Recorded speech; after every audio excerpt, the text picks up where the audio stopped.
అష్టాదశ శక్తిపీఠంలో మాణిక్య దేవి ఆలయం ఆంధ్రప్రదేశ్లో ప్రఖ్యాతమై ఉన్నది. స్వయంభూరస్తరస్తి భీమేశః మాణిక్యాంబా తదైవ చ సప్తర్షిభిః సమానీతం సప్తగోదావరం శుభం సూర్యేణ సేవితః పూర్వం భీమేశో జగదీశ్వరః భక్తరక్షణ సంవత్సర మాణిక్యా దక్షవాటికే. ద్రాక్షారామంలోని భీమేశ్వర స్వామి స్వయంభూస్వామి అనగా తనకు తానే వెలిసినవాడు. మాణిక్యాంబాదేవి కూడా అట్లే వెలిసింది.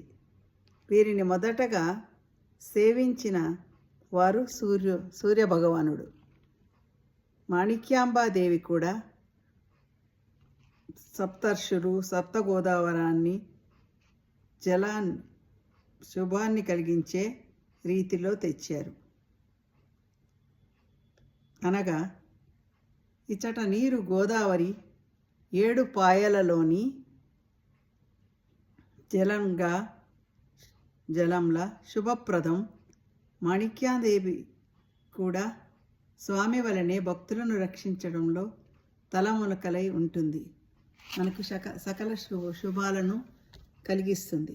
కనుక మనం మాణిక్యాదేవి ఆశీర్వచనం కోసం నిత్యపారాయణంగా అష్టాదశ శక్తిపీఠంలో 3వదైన మాణిక్యాదేవి స్తోత్రాన్ని నిత్యపారాయణంగా మనం జపించుకుందాం. మీ సుచరిత. నమస్తే.